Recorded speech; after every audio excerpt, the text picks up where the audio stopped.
The Unhide Elements feature is a simple feature that allows you to unhide any element that was hidden in view by selection.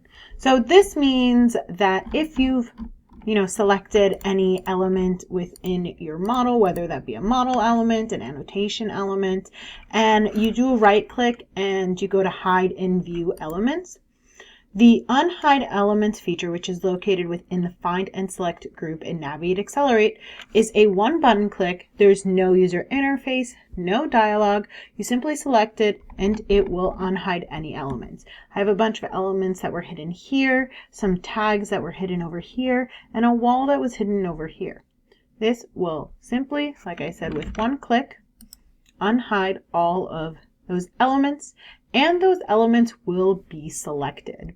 Another tip is if you wanted to unhide any element within your view, but then go ahead and hide a few other things, because when you unhide them, they're pre-selected, you can then either go to the Revit out of the box filter or go to your Naviate live selection feature and then deselect anything that you want to be not hidden, close it, and then you can hide and view any element again.